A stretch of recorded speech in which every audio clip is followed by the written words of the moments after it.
Selamat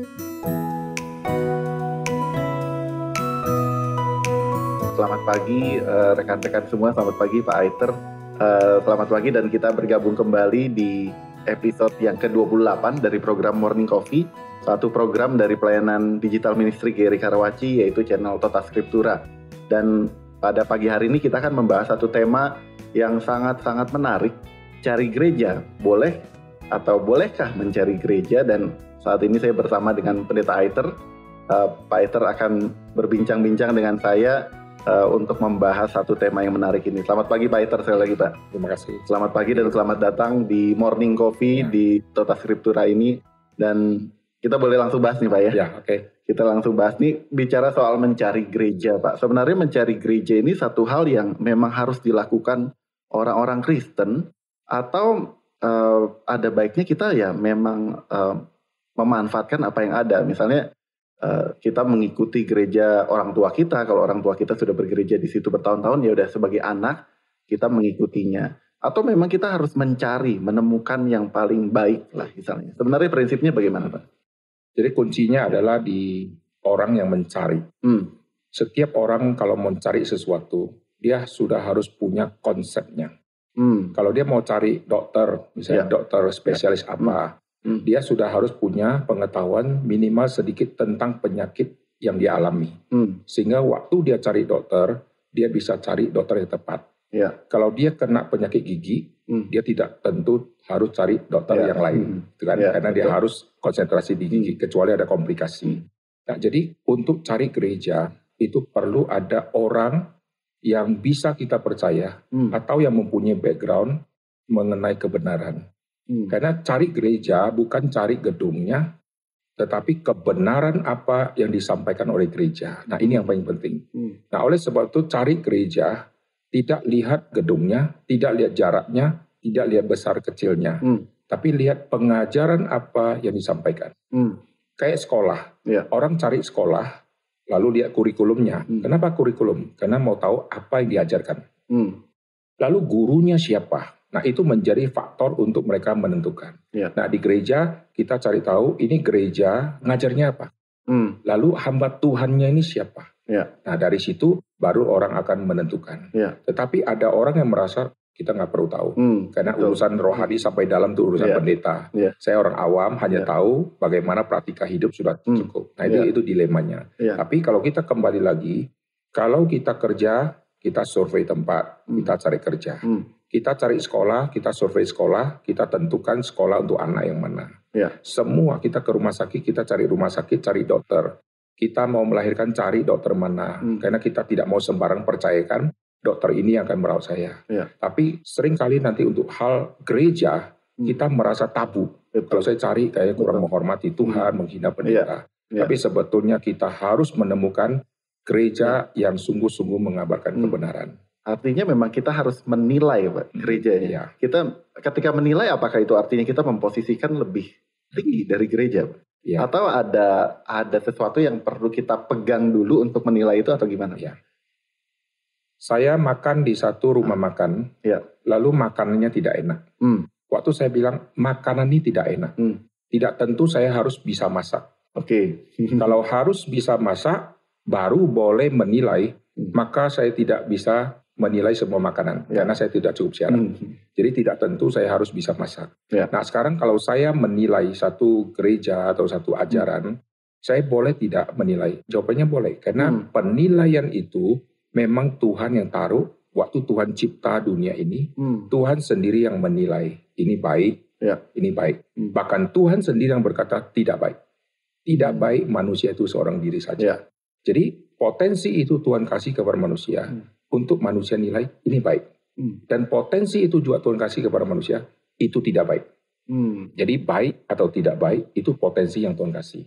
Nah, cuma setelah jatuh karena dosa, manusia sudah dipolusi, manusia cari baik karena cocok sama saya. Yang tidak baik karena dia musuh saya. Nah, ini yang jadi dilema. Nah, waktu mencari gereja, misalnya kebenaran yang model apa? Kebenaran yang Alkitab sampaikan, aku rasa tidak cocok. Aku rasa tidak baik. Tapi kebenaran yang disampaikan, yang terus menina-bobokkan saya rasa cocok. Ini hamba Tuhannya cocok. Ini diurapi Roh Kudus misalnya kan. Ini berkat-berkat yang disampaikan. Saya cocok. Nah itu dilema. Karena kuncinya adalah siapa yang menilai. Ini kuncinya. Boleh menilai. Tapi memang sungkan Pak kadang-kadang ya sebagai jemaat nih. Ini kita memposisikan diri menilai, menjudge. Meskipun memang ya kita nggak belajar. Tapi apa memang Tuhan kasih tanggung jawab itu Pak? Ini sebenarnya tanggung jawab atau sesuatu yang lain kita sebagai jemaat ketika melihat sebuah gereja. Ya, waktu seseorang mau menilai ajaran, dia kalau tidak belajar atau misalnya dia orang awam sama sekali, dia pasti salah menilai. Oleh sebab itu contohnya kalau sekarang saya orang awam yang baru percaya Tuhan, lalu saya masih blank tentang kekristenan. Waktu saya menilai gereja mana yang baik, gereja mana yang tidak baik, saya nggak punya data. Karena background saya bukan orang percaya misalnya. Maka saya perlu ada pembimbing saya. Yang saya bisa percaya, yang sudah tahu kebenaran jauh lebih banyak dibanding saya, untuk dia kasih tahu kepada saya. Nah orang itu kita perlu temukan. Nah seandainya kalau saya sendiri yang sudah jadi Kristen lama, saya Kristen lama tidak menentukan saya bisa milih. Karena saya Kristen yang tidak bertumbuh. Saya tidak pernah baca firman, saya nggak bisa milih.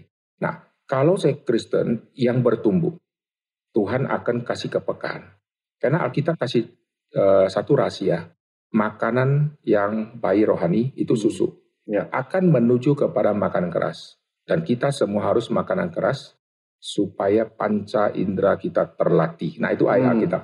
Supaya bisa membedakan mana yang benar, mana yang tidak benar. Mana yang baik, mana yang tidak baik. Jadi panca inderanya terlatih. Nah jadi setiap orang Kristen kalau mau menilai, kalau dia masih bayi rohani, dia pasti nilainya salah. Tetapi kalau dia sudah menuju kepada dewasa rohani, sudah makan keras, panca inderanya terlatih.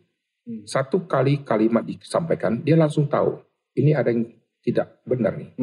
Ada kosakata tidak benar dikaitkan ke Tuhan, ini tidak benar. Dia tahu. Tapi bayi rohani semua bagus gitu. Maka kunci menilai adalah siapa yang menilai. Kalau dia rohani cukup baik, dia sudah bertumbuh, dia bisa menilai.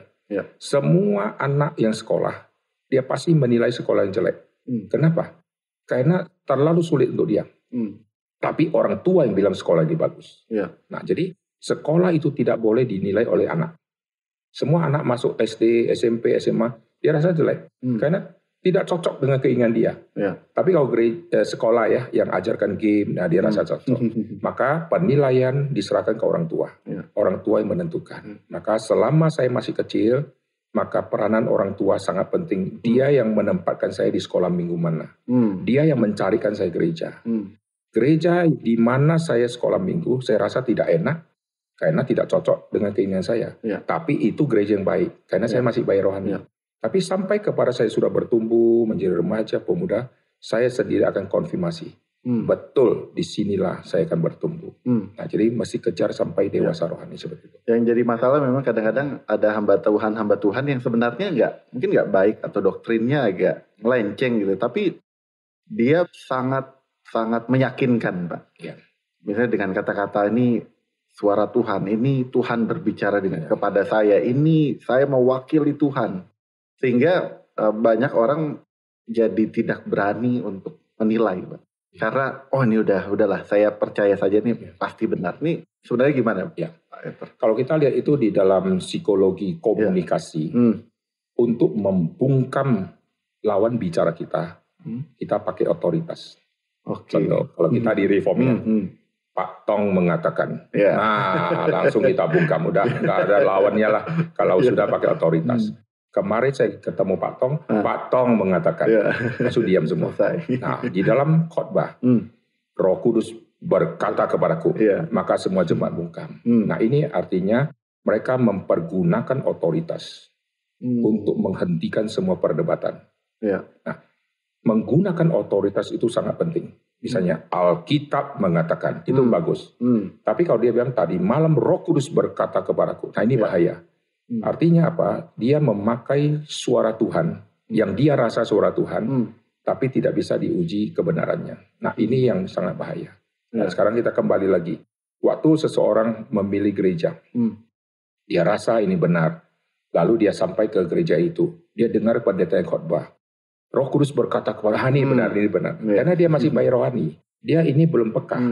panca indera belum terlatih. Kalau dia sudah terlatih, dia dengar khotbah, tadi malam Yesus datang ke tempat saya. Wah, dia masih bayi rohani, dia terima. Tapi kalau dia dewasa rohani, dia akan mikir, kalau Yesus datang, kan kiamat.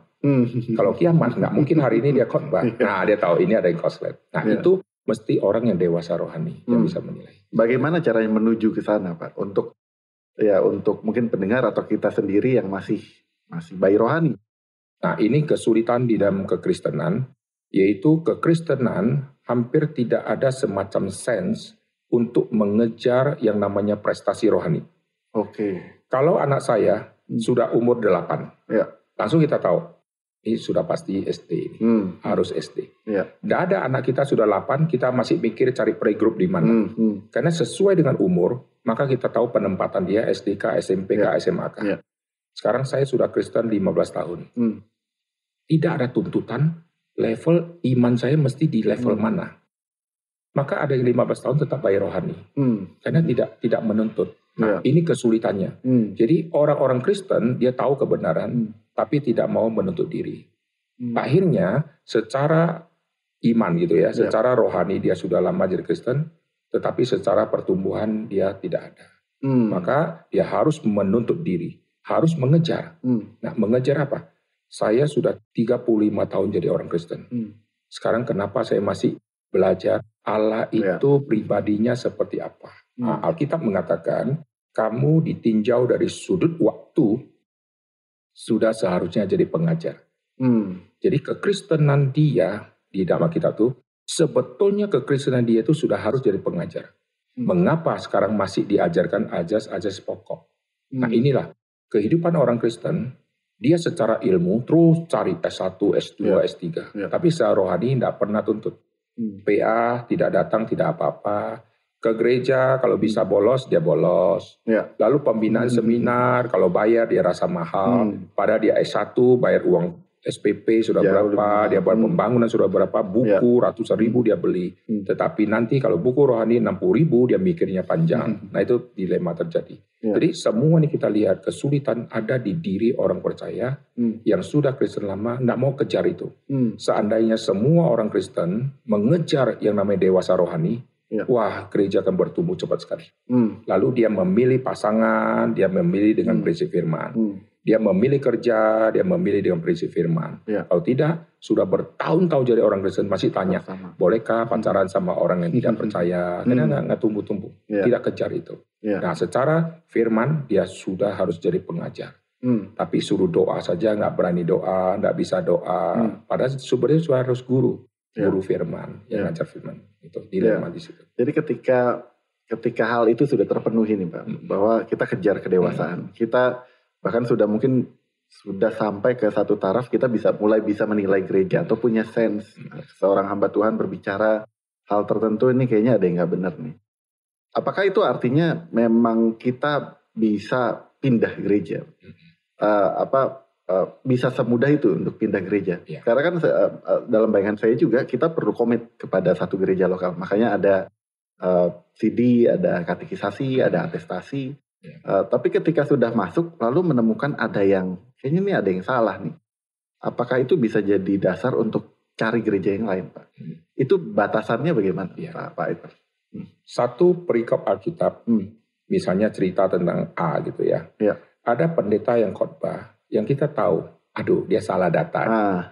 Apakah salah data saya langsung pindah gereja? Tidak. Karena kesalahan dia itu adalah kesalahan yang bukan bicara tentang prinsip.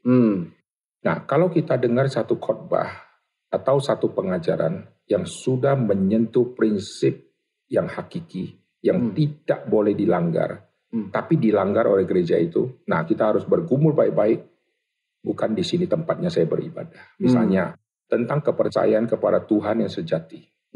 Siapakah Tuhan yang sejati? Kalau gerejanya mengajarkan kepercayaan bisa selamat melalui perbuatan baik, nah kita sudah tahu nih, ini bukan gereja. Gereja kalau disebut gereja, dia harus mengutamakan Kristus. Tapi dia sudah mengutamakan perbuatan. Itu bukan lagi gereja. Meskipun dia pakai pelang gereja. Jadi mesti ada doktrin-doktrin khusus yang inti yang tidak boleh dilanggar. kepercayaan kepada Allah Tritunggal, satu-satunya juru selamat dari Kristus, lalu Yesus yang mati, bangkit, naik ke surga dan seterusnya. Itu semua doktrin kunci dalam kekristenan tentang Roh Kudus, tentang pribadi Bapa, pribadi Kristus, itu tidak boleh salah. Nah, lalu nanti ada perbedaan tafsiran tentang lalang dan gandum, perbedaan tafsiran tentang kitab mana yang duluan, Matius atau Markus, dalam sejarah, lalu debat-debat. Yang bukan prinsip itu tidak boleh, akhirnya kita nanti pindah gereja. Contoh, hari ini saya dengar khotbah, saya tahu tafsiran dia salah data, saya pindah. Ke gereja berikutnya ada tafsiran salah data lagi, saya pindah lagi. Akhirnya saya bergereja sama ChatGPT. ChatGPT juga bisa kasih data yang salah. Begitu datanya salah, akhirnya saya kemana? Itu celaka. Karena waktu kita pindah berdasarkan sesuatu yang tidak prinsip, maka kita akan sulit. Jadi berpindah-pindah ini ada satu istilah nih Pak yang saya teringat, ada istilah church hopping. Jadi lompat-lompat seperti kelinci, lompat sana, lompat sini. Karena kalau nyambung dengan tema hari ini ya, karena ingin mencari yang benar. Terlepas dari statement itu, saya sih juga beberapa kali ketemu, dibilang, oh iya saya mau cari yang benar. Tapi ketika ngobrol-ngobrol, ternyata bukan mau cari yang benar, mau cari yang nyaman buat dia. Tapi misalnya Pak, beneran mau cari yang benar, apakah itu bisa dibenarkan? Lompat ke gereja ini gak dapat yang benar. Dengan asumsi ada doktrin yang prinsip, yang penting yang dilanggar. Lalu lompat lagi, itu gimana Pak? Dulu di GR Pusat, Pak Tong pernah kurukan satu kalimat. Kalian minggu depan silakan kebaktian di tempat lain. Nah itu kalimat menarik. Kenapa? Karena Pak Tong mau kalian ikut kebaktian di Reform. Kalian harus mengerti secara objektif, bukan subjektif. Wah di sini benar, di sini benar. Kalian bisa ngomong ini benar, kalian sudah bandingkan ke berapa. Omong kosong kalau dia bilang gereja Reform ajarannya benar, tapi dia sendiri tidak pernah tahu gereja lain punya ibadah seperti apa. Khotbah ini bagus, tapi nggak pernah dengar khotbah orang lain. Bagaimana? Nah, maka Pak Tong bilang, silakan ke gereja mana saja, silakan pergi ibadah, nanti kalian akan membandingkan. Nah itu. Jadi takut kehilangan jemaat. Ya, itu menariknya. Jadi kalau mama saya sudah sangat ahli masak, mama saya tidak akan takut lepaskan saya makan di warung manapun. Karena balik minta mama masak lagi. Tapi kalau mama saya tidak bisa masak, saya akan berkata warung sebelah banyak micin, warung sebelah airnya tidak bersih. Karena takut dia makan, ketahuan mama punya masakan gak enak. Nah ini banyak gereja alami fobia seperti itu. Ketakutan jemaatnya mendengarkan khotbah di tempat lain. Kalau kita di Reform, silakan dengar khotbah dari mana saja. Dan kami di STT, selain ada buku teologi yang bagus-bagus, di dalamnya ada buku bidat, di dalamnya ada buku ajaran-ajaran yang sesat-sesat, semua ada. Supaya apa?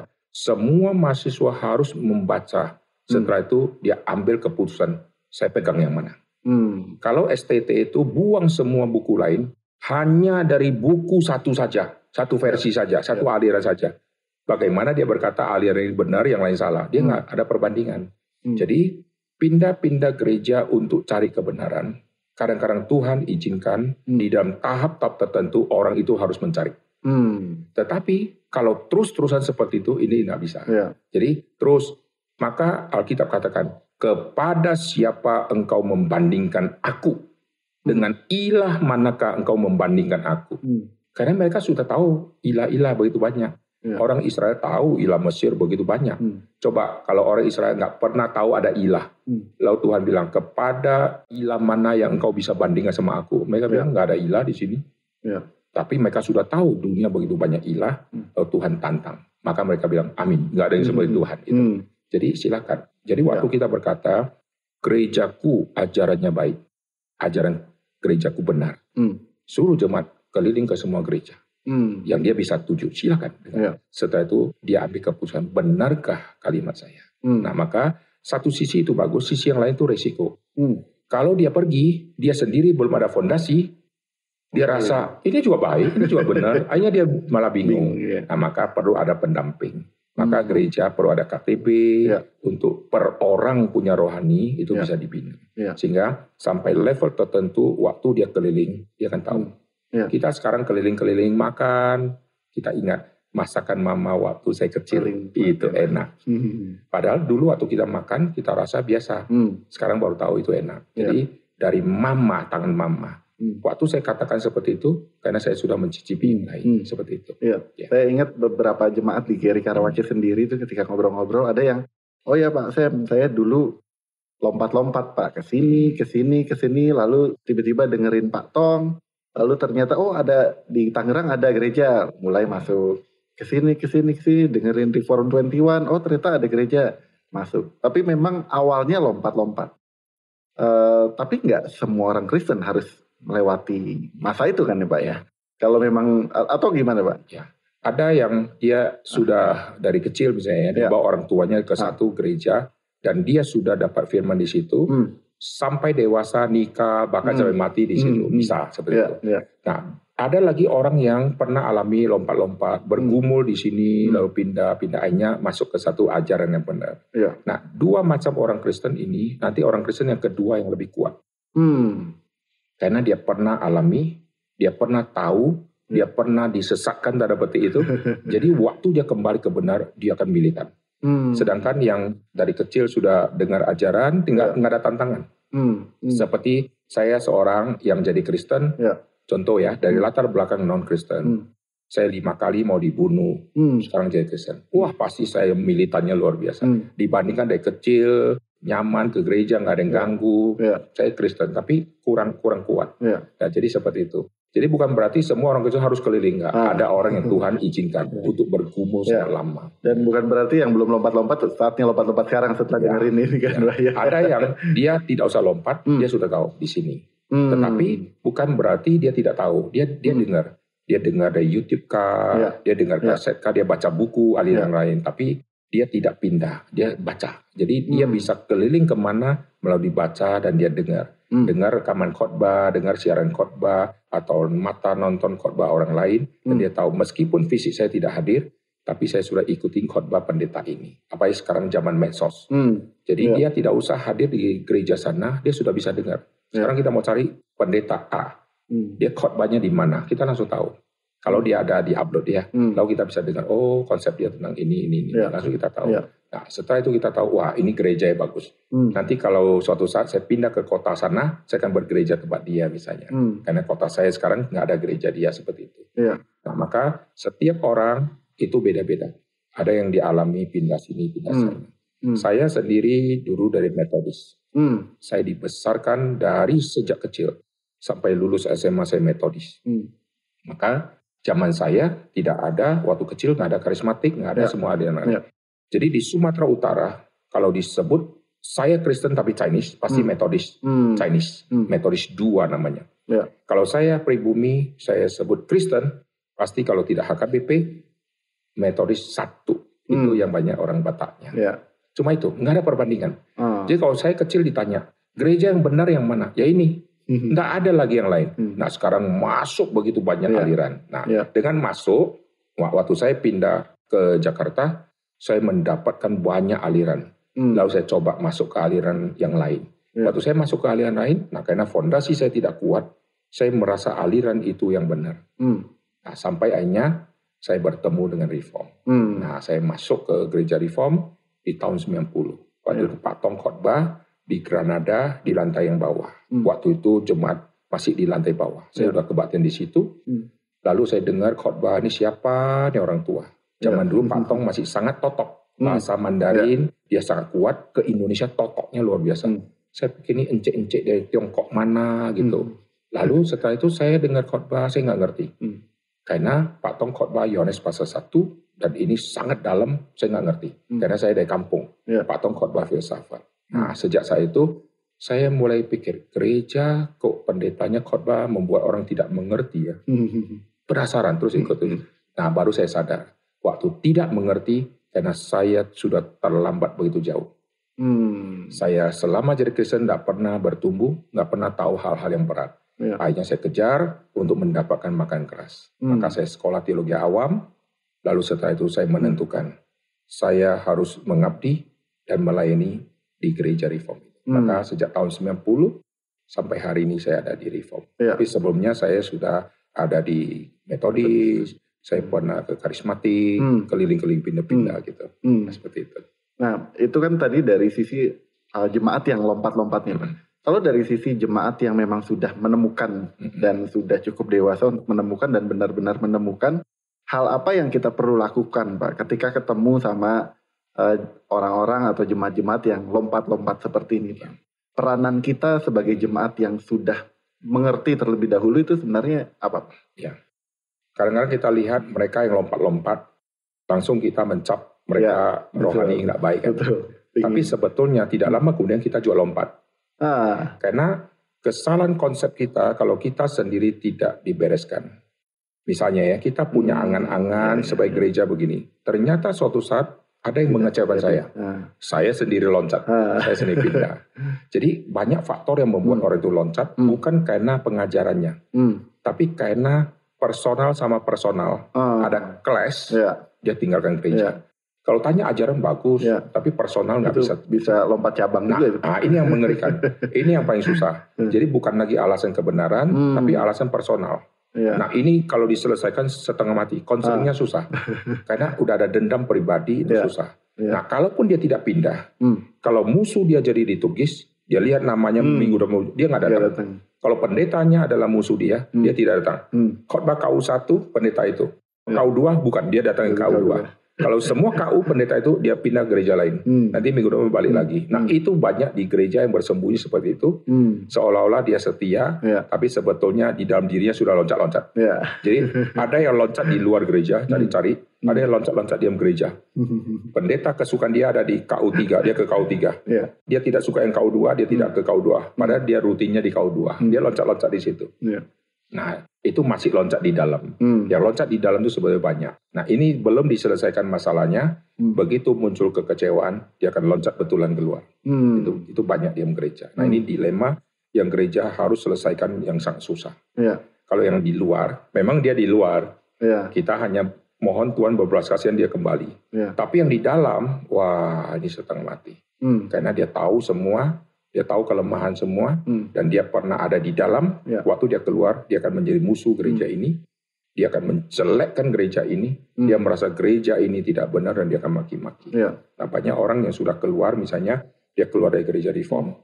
Dia bukan memuji-muji reform di luar, dia maki-maki. Padahal yang dia maki itu bukan ajarannya, tapi nanti dia personal dia maki. Dia mulai maki pendeta gembala yang lama dia mulai maki kepemimpinan misalnya si pendeta A, dia mulai maki-maki tidak ada organisasinya, tapi dia tidak maki-maki firman Tuhan yang disampaikan. Nah, itu dia tahu itu benar. Nah, itu udah personal, itu sulit. Jadi akhirnya dia cari gereja yang dia rasa cocok, bukan lagi kebenaran yang memimpin dia ke sana. Tapi karena di situ tidak ada musuh dia. Nah, ini kesulitan dia bekerja. Cuman memang masalahnya ketika misalnya ada dua orang hamba Tuhan itu. Satu pimpin PA, satu pimpin PA atau khotbah lah. Kan pasti ada yang kita lebih nikmati, Pak. Pendeta A kita lebih nikmati, lebih mengerti, bahkan membantu pergumulan real. Karena mungkin prinsip-prinsipnya, aplikasinya bisa langsung mengena. Tapi ada satu yang kok nih lebih datar, susah dimengerti. Nah, ini gimana, Pak? Apa memang kita nggak boleh ada keberpihakan seperti itu, Pak? Harus telan dua-duanya atau gimana, Pak? Itu Tuhan tempatkan kita di dalam dunia yang multi seperti itu. Sebetulnya dari kecil kita sudah alami itu. Saya masuk TK, saya masuk TK ya. Guru-guru TK macam-macam. Ada yang heboh, ada yang diem, ada yang menjengkelkan. Lulus dari TK, masuk SD, ketemu lagi. Wali kelasnya ampun-ampun. Nanti ketemu lagi, naik lagi, wali kelasnya baik. Jadi dari SD, SMP, SMA sampai kuliah, ada dosen yang terus dia makalah. Ada dosen yang tanpa makalah hidup. Jadi kita dari dulu sudah alami gitu. Kita ada di dunia di luar cari makan. Ada rumah makan, menunya misalnya jengkol atau apa. Tapi dimasak dengan banyak macam. Kita memang ditempatkan oleh Tuhan di dalam kondisi seperti itu. Sekarang, kalau ke gereja, semua pendeta khotbahnya saya suka. Itu mustahil. Nanti ada yang ngerasa-rasa kita kurang, ada yang care-nya lebih, ada yang care-nya kurang, selalu ada. Nah, untuk kita bisa menerima semua keperbedaan. Nah, sekarang kita sampai ke rumah tangga juga sama. Anak kita 5. Coba 5-5-nya karakternya sama. enek kita. Satu diam, satu heboh, satu cuek, satu pemarah. Ini membuat rumah tangga jadi ada variasi. Memang itu seperti itu.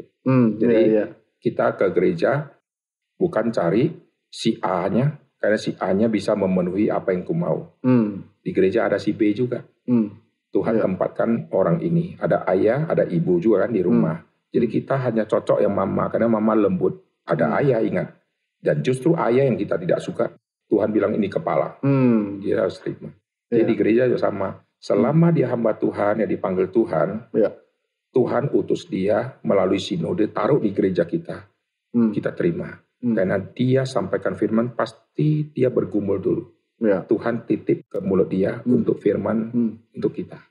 Meskipun kita rasa datar. Tapi datar-datar, tapi hatinya sungguh-sungguh ada pesan yang keluar. Kita kalau dengar pesan, misalnya ya, mobil ini harus dipindah. Semua nadanya sama, bosen. Kita naik pesawat, semua pramugari nadanya sama. Tapi pesannya penting.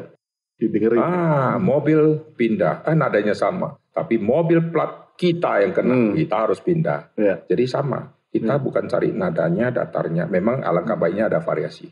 Tapi sering kali yang tidak ada variasi, itu pesan khusus kadang-kadang masuk di dalam. Iya.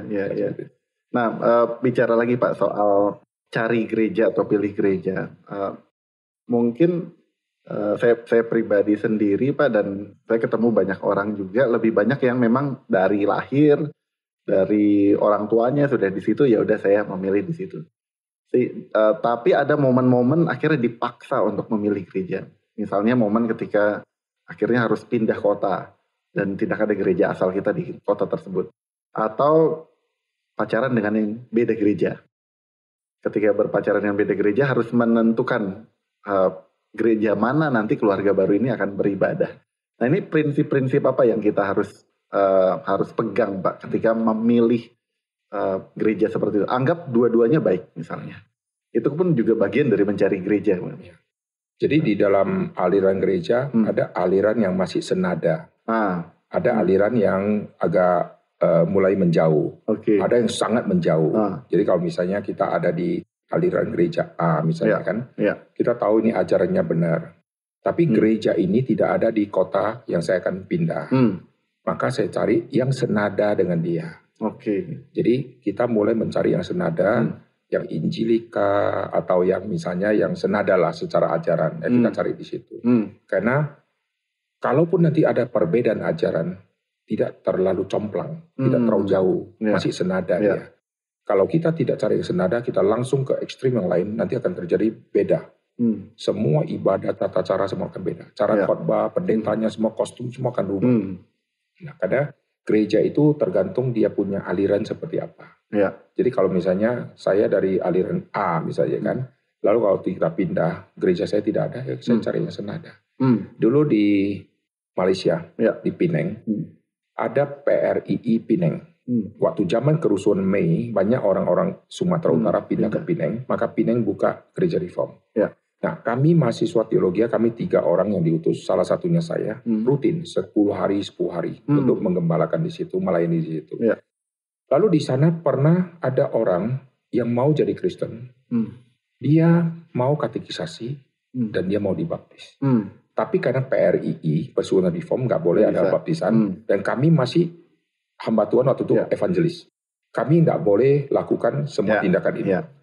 Lalu kami tanya Pak Tong, masa mesti menunggu sampai ada MRI, PRI baru boleh? Kalau suruh pindah ke Jakarta, dia memang tinggal di sana, nggak bisa, tiket mahal. Pak Tong katakan kalimat ini, di Penang ada gereja yang Pak Tong kenal hamba Tuhannya, itu alirannya senada. Hubungi pendeta itu, minta pendeta itu yang baptis supaya nanti digembalakan oleh pendeta itu. Hanya kita kontak dan betul pendeta itu datang, dia pakai jubah pendetanya, dia baptis, dia kasih surat baptis gereja sana, tapi kami dampingi juga. Nah itu senada, meskipun bukan di reform. Nah itu kuncinya. Jadi kalau saya pindah ke satu tempat, tidak ada gereja yang sama, saya cari yang senada. Kalau pergumulan itu misalnya pacaran beda gereja, sebenarnya memang harus pilih satu gereja atau gimana Pak Eiter? Karena setiap gereja memang kita lihat ada gereja yang pengajaran yang bagus. Pengajaran bagus berarti saya ke gereja sana tidak masalah karena pengajaran bagus. Saya ke gereja saya pengajaran bagus ini tidak masalah. Tapi masalahnya kalau sudah nikah atau sudah suami istri, si istri ke gereja A, suami ke gereja B, memang dua-dua gereja bagus. Tetapi secara keluarga nggak bagus. Karena pergi ke gereja kok tidak sama-sama. Nanti setelah itu punya satu anak. Nah anak bingung nih. Minggu pertama sama papa, minggu kedua sama mama. Ini satu anak. Kalau dua anak, bagi lagi. Aja setiap hari kita mesti buat tabel untuk bagi-bagi. Lalu anak pulang diskusi sama papa. Papa bisa jawab karena dia ikut papa. Papa tahu hamba Tuhannya guru sekolah minggu. Tapi mama nggak usah jawab. Hanya pendidikan kepada anak tidak senada nanti. Lalu masing-masing gereja nanti pertumbuhan orang tua juga beda. Nah, lalu waktu pertumbuhan beda, komunikasi nggak bisa jalan baik, nanti anak yang akan dikorbankan. Jadi secara prinsip semua gereja tadi, dua gereja tadi, ajaran yang benar itu tidak masalah. Tapi secara prinsip keluarga, kalau mereka pergi pisah gereja itu nggak baik. Mesti sama-sama. Karena kita menghantar anak sama-sama, beribadah sama-sama, lalu pulang sama-sama, menjadi satu kebersamaan. Ini saya harap untuk pendengar-pendengar yang saat ini mendengarkan, secara khusus pendengar-pendengar yang mungkin masih lompat-lompat ya Pak ya, mulai mendorong dirinya untuk bertumbuh, belajar lebih banyak. Saya dapat tadi prinsip penting dari Pak Aiter ya, kitanya pun harus mendorong diri kita untuk bertumbuh, bukan cuma kaki yang lompat-lompat ya Pak ya. Tapi prinsip-prinsip firman Tuhan juga harus terus kita pelajari. Hanya seringkali ketika masa lompat-lompat itu memang masa-masa yang membingungkan Pak, buat orang yang mengalami. Sehingga mencari pegangan kebenaran pun juga seringkali jadi salah. Ya lompatnya aja salah. Cari prinsipnya juga salah. Ada prinsip nggak Pak? Cari kebenarannya di mana? Bahkan sebelum menemukan gereja. Ada satu jemaat dia. Dia dulu di pemuda. Di gereja A, saya tidak sebut gerejanya. Lama kemudian saya tidak lihat orang ini lagi, saya tanya, Bapak sekarang ke gereja mana? Karena waktu itu ketemu sudah lama, memang dia bapak-bapak. Terus dia bapak-bapak tapi ikut persuanan pemuda, karena dia belum punya jodoh. Saya tanya, kenapa sekarang nggak muncul lagi? Ya saya sudah pindah ke gereja lain, dia sebutkan nama gereja. Kenapa pindah sana? Di situ banyak cewek-cewek, karena kemungkinan saya dapat jodoh ada. Dan betul setelah dia pindah, dia dapat istri dari sana. Jadi motivasi dia pindah bukan kebenaran, tapi karena di gereja A tidak ada cewek yang seumur yang dia bisa dapatkan, maka dia pindah. Nah, orang kayak gitu akan susah, karena dia punya motivasi pindah sudah tidak benar. Nah sekarang, kalau motivasi saya pindah karena saya haus kebenaran, orang yang haus kebenaran, Tuhan akan puaskan. Maka nanti Tuhan akan memimpin dia dengan caranya Tuhan, dia akan menemukan itu. Selama dia haus kebenaran. Kalau orang itu tidak haus susah. Saya kalau pulang haus luar biasa, saya akan mulai fokus carinya air. Semua makanan roti saya tidak tertarik, saya akan carinya air. Kalau dia sudah haus kebenaran, semua yang namanya kebenaran dia akan kejar, karena dia hausnya di situ. Nah kalau orang sudah haus kebenaran, nanti Tuhan akan menuntun dia. Nah jadi harus sampai kepada haus. Kita lapar, kita nggak mungkin carinya buku kan. Pasti carinya kulkas buka makanan apa. Yang penting saya cari makan karena lapar. Jadi masih tunggu sampai haus dan lapar. Nah kalau sudah seperti itu, nanti dia waktu cari Tuhan akan tuntun dengan caranya Tuhan. Yang kita susah prediksi. Jadi yang penting nanti Tuhan temukan dia mungkin sama teman baiknya yang hari itu berkunjung ke kotanya, lalu cerita-cerita. Nah di situ dia dapat jawaban. Mungkin di dalam satu khotbah dia dengar, dia dapat jawaban. Mungkin waktu dia baca firman Tuhan, dia dapat jawaban. Mungkin dari situ. Macam-macam. Nah prinsipnya adalah, ya selama dia sudah bertumbuh dan dia haus kebenaran, maka panca indera kalau sudah terlatih, dia tidak gampang masuk ke aliran yang aneh-aneh. Karena dia terlatih. Dia akan Tuhan tuntun untuk menuju.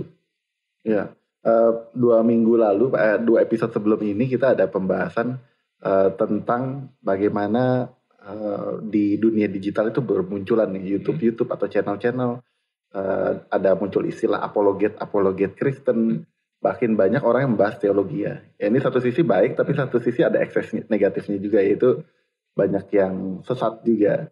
Nah ini gimana Pak menjaganya? Pak Aiter sendiri kalau saya perhatikan di dalam YouTube, di Facebook misalnya cukup banyak konten-konten yang dibagikan kepada follower-followernya Pak Aiter. Nah ini kita sebagai netizen lah ya, mencari konten yang baik, pegangan kebenaran yang baik, gimana biar nggak tersesat gitu Pak? Ya, makasih guys. Jadi gini ya, di YouTube ya muncul kecenderungan, misalnya orang-orang debat, lalu muncul hamba-hamba Tuhan tertentu, seolah-olah tuh mereka mewakili kekristenan. Nah ini bahaya, kenapa? Karena begitu ada satu ajaran yang menyimpang, mereka muncul. Menyimpang lagi mereka muncul. Dan munculnya orang-orang itu aja. Sehingga munculnya berapa orang itu, orang lain menangkap ini mewakili kekristenan. Nah ini satu sisi bahaya. Kenapa? Karena waktu mereka menjawab semua perdebatan-perdebatan yang diserang ke dia, dia jawabnya dengan tidak lemah lembut. Dia jawabnya dengan kasar, dengan maki-maki. Akhirnya orang lain yang merasa ini mewakili kekristenan, langsung dia tidak simpati kepada kekristenan. Kekristenan kok kayak begini. Dan tidak pernah terjadi di dalam perdebatan sengit dari mereka yang menghasilkan petobat.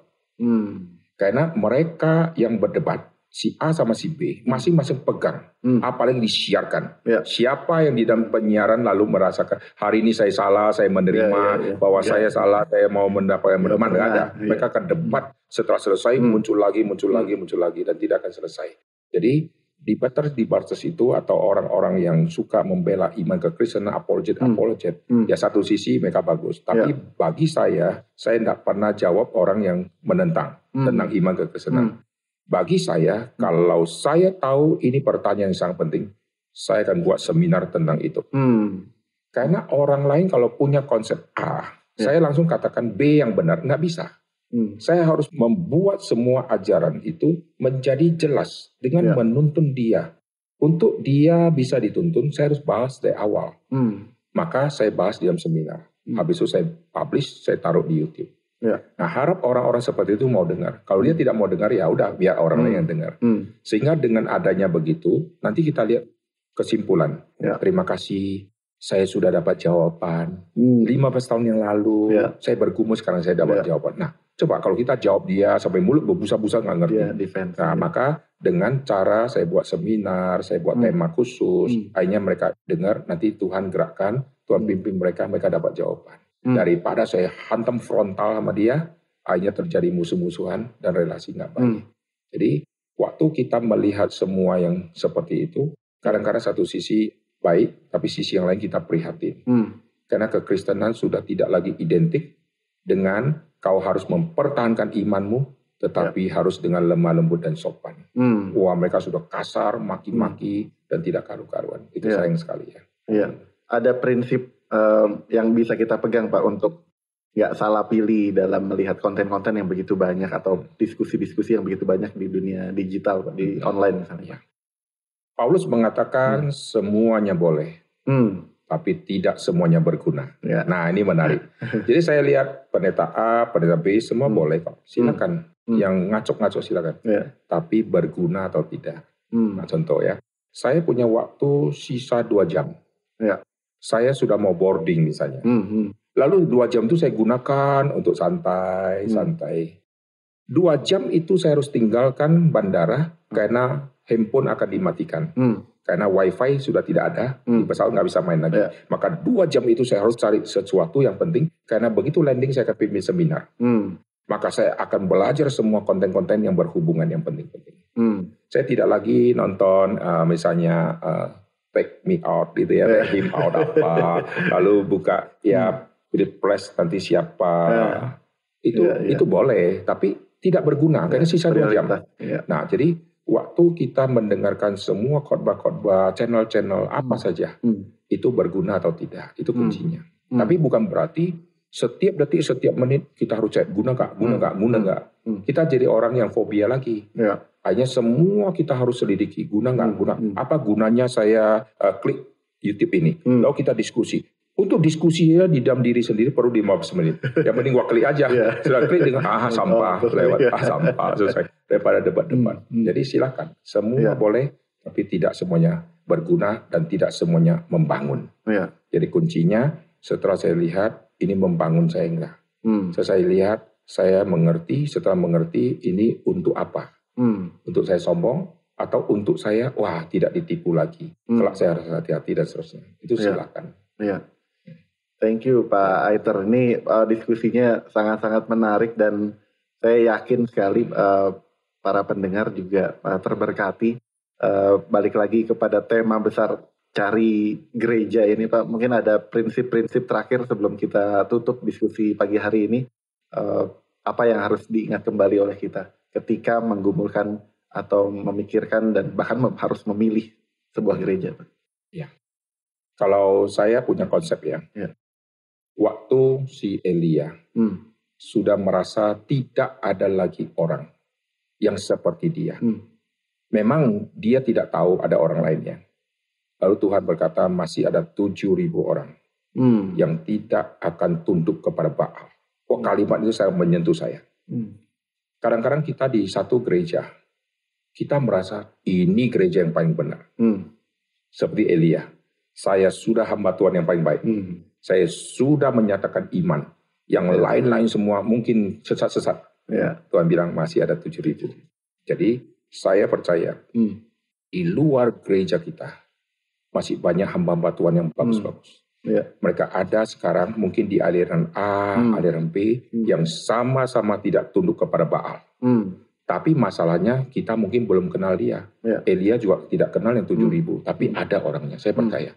Maka kita percaya kalau Tuhan percayakan 2-3 domba untuk kita gembalakan, kita gembalakan dengan baik-baik.